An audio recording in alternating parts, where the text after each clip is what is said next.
자, 우리 이번 시간에는요. 자, 그 다음에 우리 몽골 제국이 너무나도 넓어지다 보니까 몽골 제국 내에서 자기들의 전통을 지키자라고 하는 사람들과 그 다음에 새로운 중국인들, 이 정착 민족들의 생활 방식을 받아들이자라고 하는 사람들 사이에서 분열이 발생을 했어. 자, 그것은 4대 칸, 4대 뭉케 칸이 죽은 다음에 이 사람이 죽은 다음에 이 초원파와 중원파의 내분이 발생을 했었어요. 과연 이 둘은 어떻게 됐을까? 우리 영상을 먼저 한번 봅시다. 자, 이 초원파와 중원파의 내분에 큰 역할을 했었던 나라가 고려였는데 이 당시 고려는 어떤 상황이었냐면은 이 당시에 고려는요. 몽골하고 약 30년 가까이 전쟁 중이었어. 몽골이 이쪽은 안 적어도 돼. 몽골이 고려를 침략을 했고 당시 고려는 이 몽골의 침략을 버티지 못하고 어디로 도망을 갔었냐면은 강화도로 도망을 갔어. 강화도. 자, 이때 고려에서 제일 높았던 사람은 누구였을까? 야, 너희가 아마 한국사를 배웠던 친구들이 있을 수도 있을 것 같은데 이 시기는 어떤 시대냐면은 무신정권 시대야. 무신정권. 배운 적 있니? 네. 언제 배웠어? 초등학교 때 배웠나? 아무튼 무신정권 시대인데 무신정권은 우리 무신들이 있죠. 장군들. 이 장군들이 왕을 자기 마음대로 갈아치우던 군인들이 왕보다 더 위에 있던 시대거든. 그래서 근데 이때 강화도로 도망을 한 것도 왕이 가려고 한 게 아니라 이 무신들이 그냥 자기네들의 세력을 지키기 위해서 도망을 친 거야. 근데 몽골이 너무 세. 그래서 여기서 고려의 왕은 몰래 자기 아들을 보내서 우리는 몽골에 항복을 하겠다라고 자기 아들을 보냈었던 거야. 근데 어떻게 됐을까? 야, 이렇게 항복을 하러 갔던 고려의 태자는요, 이 두 명 중에서 중원파의 쿠빌라이에게 항복을 했고요. 야, 요게 왜 중요했냐면은 이 당시 중국인들이 생각할 때 고려라고 하는 나라가 가지고 있는 이미지가 어떤 거가 있었을까? 고려에 대해서 잘 알았을까? 몰랐을까? 잘 몰랐어. 그래서 고려라고 하면은 고려랑 고구려랑 뭐가 달라? 이런 사람들이 많았을 거고 아마 대부분 고려라고 하면 고구려에 대해 생각을 했을 거야. 자, 그런데 이 고구려랑 중국과의 무슨 관계가 있었니? 어떤 전쟁이 있었죠? 우리 전에 중국 수나라 당나라 배울 때 수나라 당나라가 고구려를 공격했다가 실패했었지. 살수대첩이랑 또 안시성 싸움이 있었죠. 특히 안시성 싸움에서 패배했던 중국의 왕이 당태종이잖아. 당태종은 중국 역사상 되게 위대한 황제 중에 한 명이거든. 그러니까 사실 이 당시 고려라고 하는 나라에 대해서 중국이 갖는 생각은 당태종이 정복하러 갔다가 실패한 나라야. 근데 그 나라가 직접 와가지고 제가 항복하겠습니다라고 했던 거야. 그것도 쿠빌라이한테. 그럼 이 쿠빌라이는 뭐가 되냐면은 당태종이 정복하지 못했던 나라가 스스로 걸어와서 항복한 사람이 되는 거야. 그러니까 이걸 통해서 당시 사람들한테 이것을 또 쿠빌라이는 또 되게 포장을 했어. 그러다 보니까 이 고려의 지지, 고려의 항복이 쿠빌라이의 입장에서 볼 때는 굉장히 반가웠던 거죠. 그래서 이 쿠빌라이는 다른 나라들한테는 전혀 해주지 않았던 여러 가지 특권을 고려에게 넘겨주게 돼요. 그게 뭐가 있었냐? 바로 여기 보시면 고려의 요구 나와 있죠. 고려의 요구. 자, 의관은 본국의 풍속을 따른다. 무슨 뜻이냐면은 그냥 너희 입고 싶은 옷 입어. 두 번째, 개경 환도를 재촉하지 않는다. 이것은 내가 가고 싶을 때 갈 테니까 빨리 오라고 재촉하지 마라는 거고 고려에 있는 몽골군을 철수하라고 했대. 당연한 거지. 그다음 이 당시 고려에서는요, 다루가치라고 해서 고려를 감시하는 관리들이 있었어. 근데 얘네들을 철수시키라고 했어. 그리고 사신은 몽골 조정에서만 보낸대. 이거 무슨 뜻이냐면은 몽골에서만 보내고 고려에서는 안 보낸다는 얘기야. 그러니까 할 말이 있으면 니네가 와서 해 이거야. 되게 좀 약간 우리가 더 위에 있는 느낌이 돼버린 거야. 일단 마지막으로 전쟁 중 몽골에 항복한 고려인들을 돌려보낸다. 근데 요거는 쿠빌라이가 거절을 했거든. 왜냐면은 몽골이라고 하는 나라는요, 인구가 적다고 했잖아. 적은 인구의 사람들이 많은 사람들을 통치해야 되니까 자기네들 말 잘 듣는 뛰어난 사람들은 본인들이 썼지 이걸 돌려보내진 않았어.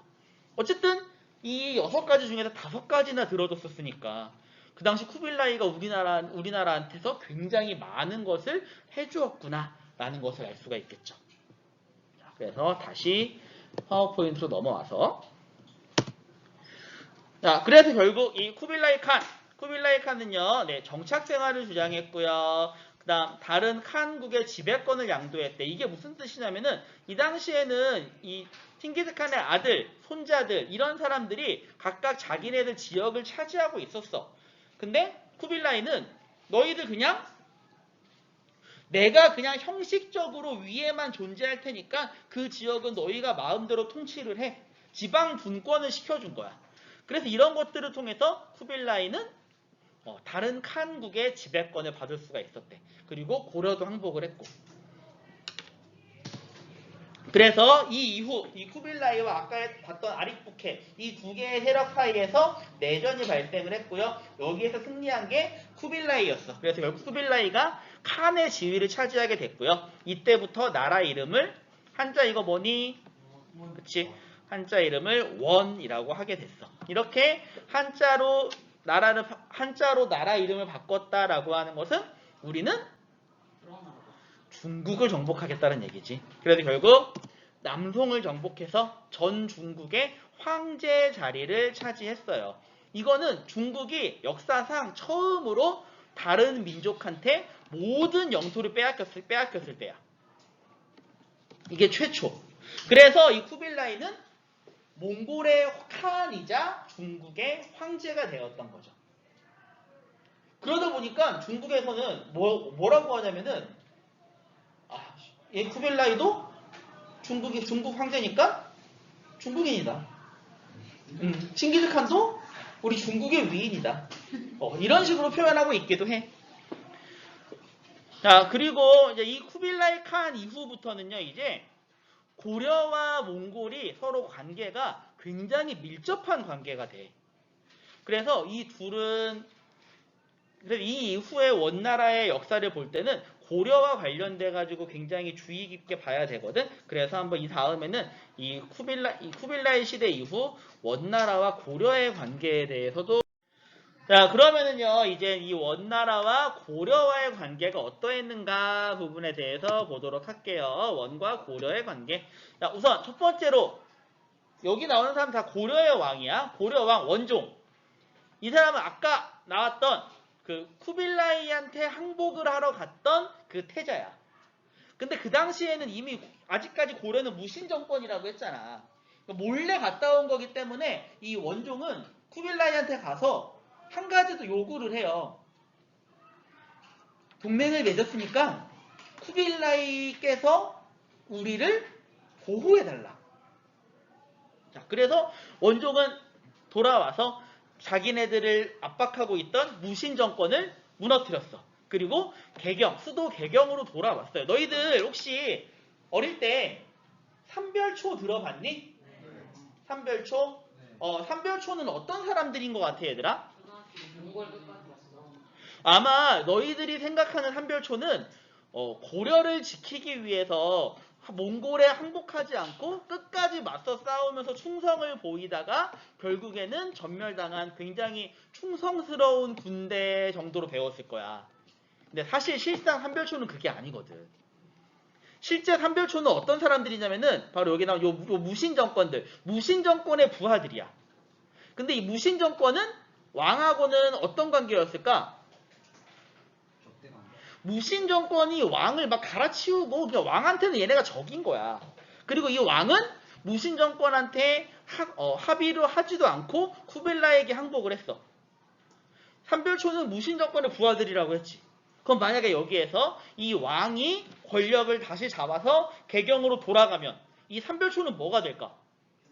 무신 정권의 부하들이니까 반역자가 되는 거야. 역적이 되는 거야. 그러니까 결국 이 삼별초는 왜 이래? 결국 이 삼별초는 어떤 경우였냐면은 뭐 고려의 뭐 충성 몽골에 항복을 하지 않고 고려의 뭐 충성을 지키고 반은 맞고 반은 틀려. 몽골에 항복을 하지 않은 건 맞아.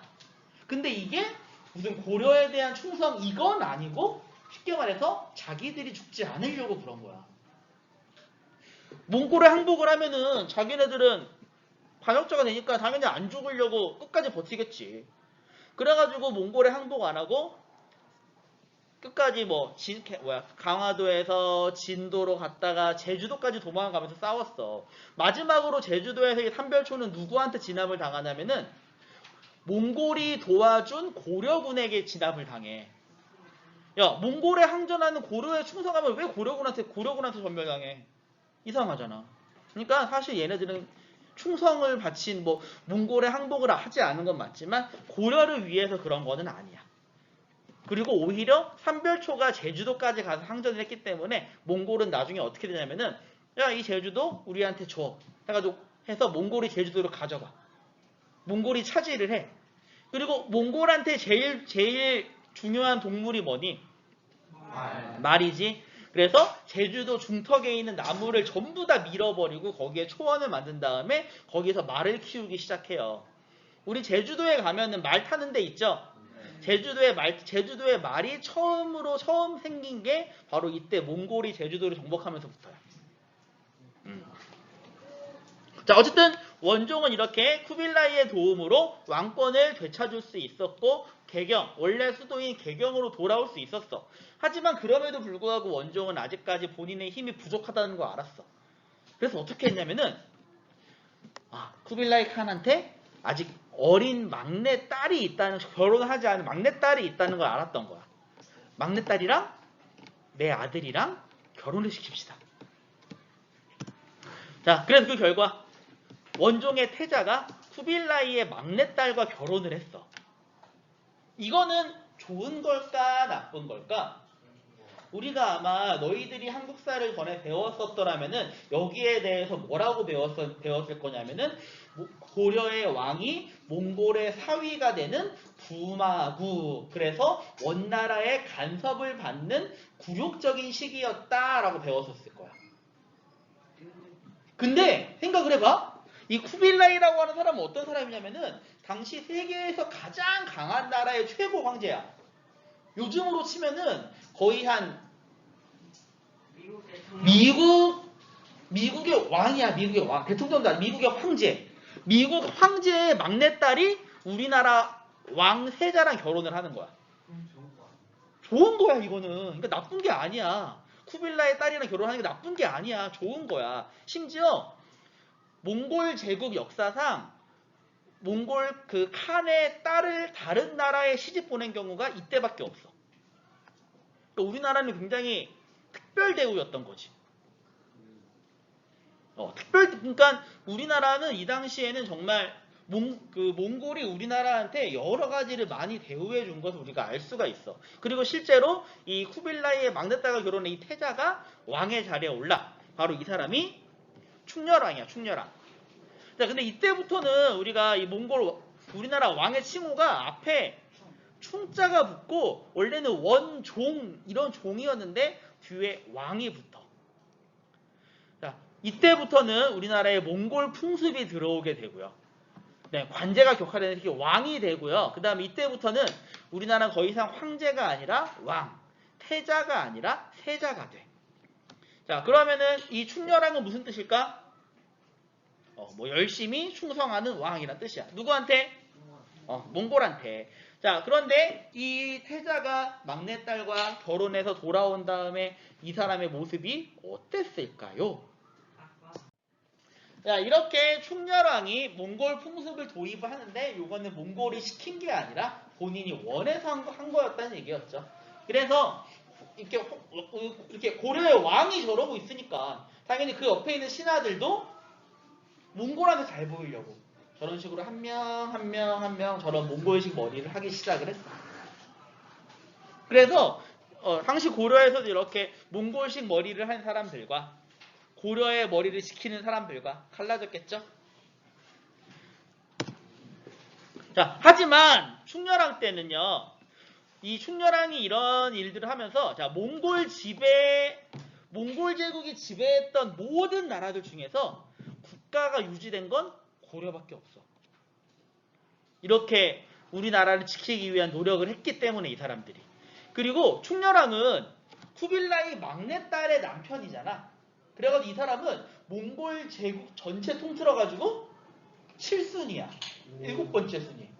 그러니까 우리 요즘으로 따지면 거의 그냥 우리나라 왕이 그냥 전 세계 랭킹 7위인 거야. 그러니까 지금 우리나라 대통령 전 세계 랭킹 해봤자 몇 위쯤 될까? 10년 한 몇백. 아마 내 생각에는 한 우리나라 대통령이 아무리 높아도 한 미국의 장관들보다 낮을 거고. 그렇지. 그러면 아마 아무리 높아봤자 한 30에서 50 사이 아닐까? 아무리 우리나라의 지위가 높아봤자. 근데 이 당시 충렬왕은 몽골 랭킹 7위였다는 얘기죠. 엄청 높았던 거야. 그 머리의 대가인 거지. 그 머리의 대가. 그럼 할 말 하지 않아? 네. 자, 이렇게 충렬왕이 왕이 됐고요. 충렬왕과 결혼한 이 쿠빌라이의 딸이 아들을 낳았어. 그럼 이 사람은 뭐가 되냐면은 쿠빌라이의 손자가 되는 거야. 그럼 이 사람은 완전 그냥 몽골 엘리트가 되는 거지. 그래서 이 사람이 성인이 되면서 자기 아버지를 몰아내고 본인이 왕의 자리에 올랐어. 이 사람이 충선왕이야. 쿠빌라이의 외손자였고 쿠빌라이가 죽은 다음에 이 충선왕이 왕의 자리에 오를 수가 있었대. 근데 문제점은 뭐냐면은 그럼 얘도 누구랑 결혼을 해야 돼? 몽골 공주랑 결혼을 해야 돼. 근데 근데 너희 한번 생각을 해봐. 아무리 그래도 그 당시에 한국인이라 할지라도 몽골 사람이 좋았을까? 한국 사람이 좋았을까? 그래도 이 형은 한국 사람이 좋았겠지. 그래서 이 충선왕은 몽골 공주랑 결혼하긴 했지만 몽골 공주를 사랑하지 않았어. 그래서 이 몽골 공주가 자기네 나라, 자기 아빠한테 잃는 거야. 남편이 나 안 좋아해. 이렇게 잃는 거야. 어떻게 됐을까?